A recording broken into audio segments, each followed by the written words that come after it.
আসসালামু আলাইকুম বন্ধুরা, welcome to back my new video. এটা হচ্ছে আমার আরেকটা নতুন ব্লগ। আপনাদের সবাইকে স্বাগতম আমার নতুন ব্লগে। আমি নতুন কাজ করছি, আমার হয়তো কোনো ভুল হতে পারে, আপনারা ক্ষমা সুন্দর দৃষ্টিতে দেখবেন আর আমার সম্পূর্ণ ব্লগটি দেখে আমাকে সহযোগিতা করবেন।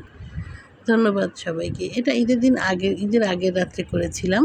তো এই যে দেখুন বন্ধুরা, আমি কত সুন্দর করে মেহেদি পরেছি। আমার মেয়ে আমাকে মেহেদি দিয়ে দিয়েছে। মেহেদি পরতে আমার ভীষণ ভালো লাগে, কারণ মেহেদি পরলে কেন জানি মনে হয় যে ঈদ বা অনুষ্ঠান একটা ভাব হয়। আর আমার মেহেদি পরতে খুব ভালো লাগে। সেই ঈদের আগের দিন রাত্রে বানিয়েছিলাম দই। এখানে আমি বানিয়েছিলাম এই যে নিজেদের আর কি দুধ দিয়ে দই বানিয়েছিলাম। দইটা খেতে ভীষণ মজা হয়েছিল। পরের দিন সকালে এই যে আমরা শ্বশুরবাড়িতে চলে যাচ্ছি। সব ব্যাগ ট্যাগ গোছানো হয়ে গেছে, মানে মোটামুটি অনেক বড় আয়োজন আর কি যাওয়ার জন্য। আমরা যখন শ্বশুরবাড়িতে যাই তখন সবাই বাজার টাজার করে নিয়ে তারপর শ্বশুরবাড়িতে যাই। যেহেতু আমার শ্বশুর শাশুড়ি নাই, ওরা মারা গেছে, তো বাড়িতে গেলে নিজেদেরকেই বাজার সদাই করে খেতে হয়। এর জন্য ঈদের সমস্ত বাজার করে নিয়ে যাচ্ছি। এই যে দেখুন, তেল থেকে শুরু করে চাল থেকে শুরু করে যা যা লাগে আর কি সব কিছু বাজার করে নিয়ে যাচ্ছি। আর আমাদের নিজেদের গাড়ি নেই, আমরা অটোতে করে বাড়ি যাই। তো এই যে একটা অটো রিজার্ভ করে নিয়েছি, সব ব্যাগ বেডিং সব অটোতে উঠানো হচ্ছে। এই যে আমার পিচ্চিটা দেখে খুব খুশি, দাদু বাড়িতে যাবে। খুব সেজে গুছে একদম রেডি হয়ে আছে, সে দাদু বাড়িতে যাবে। আপনাদেরকে হাই জানালো। এই যে আমরা সবাই এখন রওনা দিয়েছি দাদু বাড়ি, ওদের শ্বশুরবাড়িতে আর কি, আমার মেয়েদের দাদু বাড়ি যাওয়ার জন্য। এই যে সবাই রেডি হয়ে এখন যাচ্ছি দাদু বাড়ি, খুব খুশি মনে যাচ্ছি। অনেকটা পথ, যেতে যেতে প্রায় 2 ঘন্টা সময় লাগবে। রাস্তা দিয়ে যেতে কিন্তু বেশ একটু বোরিংই লাগে, 2টা ঘন্টা বসে থাকা খুবই বোরিং সময়। অটোতে আসতে আসতে আমরা অনেক মজা করেছি। অবশেষে 2 ঘন্টা পরে চলে আসলাম এই যে শ্বশুরবাড়ি। আর এটা আমাদের কুরবানির গরু। প্রথমে ঘরে ঢুকেই কুরবানির ব্যাগটা রেখে কুরবানির গরুর কাছে চলে আসলাম। এই যে গরুটাকে দেখতে খুব ইচ্ছে করছিল যে আমাদের কুরবানির গরুটা কেমন হয়েছে। তো দেখুন বন্ধুরা, আমাদের কুরবানির গরুটা কিন্তু মাশাআল্লাহ অনেক সুন্দর আর অনেক বড়। মোটামুটি ভালোই হয়েছে গরুটা, প্রায় এটাতে 6 মণ মতো মাংস হয়েছে। খুব ভালো হয়েছে গরুটা। এই যে দেখুন, অনেক সুন্দর, গায়ের রঙটাও কিন্তু অনেক সুন্দর। আর বাচ্চারা দেখে তো মহা খুশি যে তাদের কুরবানির গরু কেনা হয়ে গেছে। আর আমারও গরুটা অনেক পছন্দ হয়েছে, যে গায়ের কালারটা আর গরুর চেহারাটা খুবই সুন্দর। দেখুন মাশাআল্লাহ অনেক সুন্দর গরুটা। আমার শ্বশুর শাশুড়ি নেই বাড়িতে, তেমন কেউ নেই আদর যত্ন করার। আমরা নিজেরাই, আমার ভাসুর, আমার দেবর আর আমরা সবাই যাই, মোট 4 জন।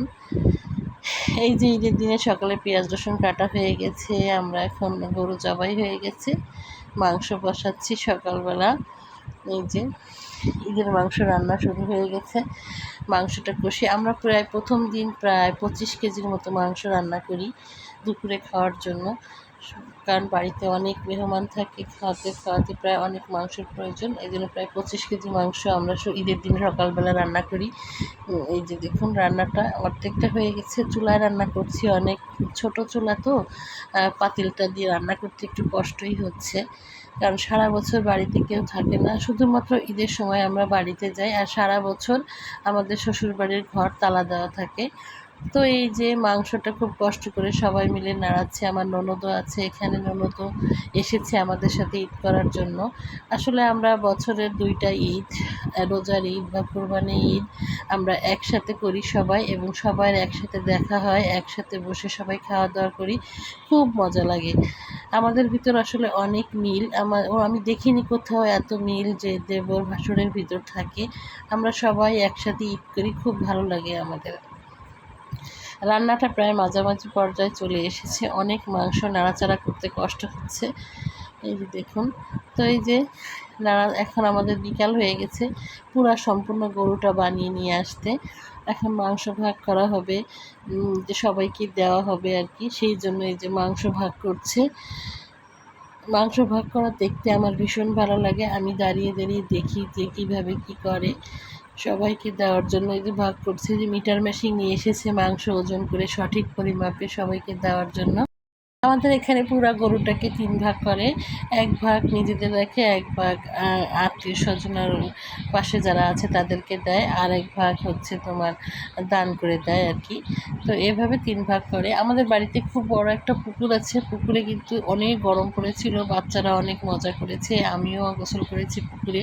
খুবই ভালো লেগেছে এই পুকুরে গোসল করতে, কারণ দুপুরের রোদে এত গরমের ভিতর মনে হয়েছে যে পুকুরের ভিতর বসে থাকি গিয়ে, এত গরম। আমাদের বাড়ির এই পুকুরটা অনেক বড়, গ্রামের অনেক মানুষ আসে এখানে গোসল করার জন্য প্রতিদিন। একজন যায় একজন আসে, এভাবে প্রতিদিন প্রায় 100 মানুষের 100-র বেশি হবে এমন মানুষ গোসল করে এই পুকুরে। খুব সুন্দর, অনেক বড় একটা পুকুর, আর অনেক মানুষ গোসল করে, খুব ভালো লাগে আমার কাছে।